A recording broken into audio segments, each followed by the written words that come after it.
Simple interest. Simple interest is calculated only on the initial deposit made into an account if money is being saved, or the initial debt incurred if money is being borrowed. The calculations are the same, since if one party is saving money and earning interest, another party is borrowing money and paying interest. That initial deposit or debt is called the principal. To eliminate the complexity of compounding interest, we will assume that the interest does not add to the savings or debt it is taken out or paid back continuously. The formula to calculate simple interest is I equals PRT, where I is the simple interest earned, P is the principal, the initial amount, R is the interest rate, the percent of the principal that is paid after a given period of time has elapsed, and T is the amount of time that has elapsed. It's important to use consistent units, so the units for the principal and simple interest must be the same as one another, and the units of time for the interest rate and the elapsed time must be the same, months, years, etc. Larry borrows $100 on his credit card. He is charged 18% interest per year. He pays the interest amount as it is incurred, so this can be considered as simple interest. How much total interest will he be charged over 3 years? All right, so principal is the initial amount, 100. The interest rate is 18% per year, and the amount of time is 3 years. See, it's important that this year, and that's also in years, so that it can cancel out. So we have 100 times 0.18. We're going to convert that from a percentage into a decimal. And then we're going to multiply it by 3. So 18, right, this decimal moves 2 over because of that 100. Then multiply by 3, and we get $54 of interest. And note, the unit of years does cancel out, leaving behind dollars. Here's another example. Laura puts $100 in her savings account. She earns 4% interest per year. She spends the interest as she earns it, so this can be considered as simple interest. How much total interest will she earn in 5 years? All right, so we have the principal, which is $100. We have our interest rate, which is 4%, so we convert that into a decimal, 0.04 per year, and then we multiply it by the number of years, 5 years, and that gives us $20 of interest. Note that the unit of years cancels out, leaving us with just dollars. Steve invests $5,000, so P is 5,000, in a fund that provides him a 5% dividend each year.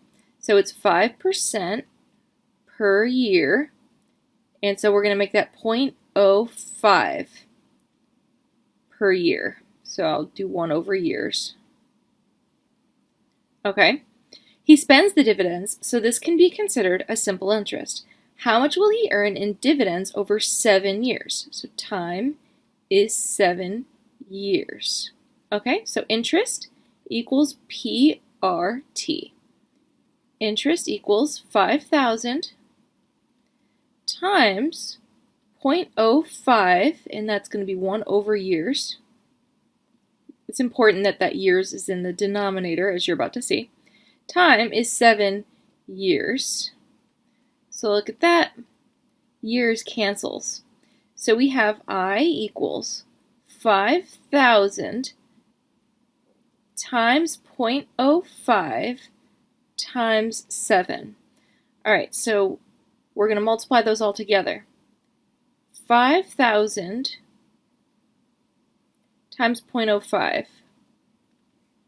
0.00025, and then 0.00000. All right, add those together. We get 25,000, but then we're going to move the decimal 2 places to the left. 250. All right, and then 250 times 7. 0, 35, 14, 15, 16, 17. The amount of interest earned in dollars, because there's dollars here in the unit, is $1,750. $1,750. And here is the answer written out very neatly.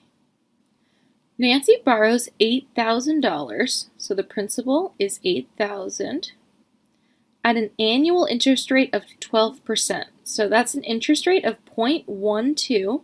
That's going to be 1 over years per year. And annual means per year. She pays the interest from another account, so this account can be considered as accruing simple interest. How much will she spend on interest payments over 6 years? So T equals 6 years. All right, interest equals PRT. All right, P is 8,000, R is 0.12, and T is 6. And the years here are going to cancel out because this is 1 over years, that is years, they will cancel. All right, so 0.12 times 6, that's 12, 6, 7, and then 0.72. 8,000 times 0.72. All right, so 0, 0, 0, 16, 0. Then we have 0, 0, 0, and then 8 times 7 is 56. Add those together, 0, 0, 0, 6, 7, 5. Move the decimal 2 spots over. The answer is $5,760. And there is the answer, $5,760 of interest.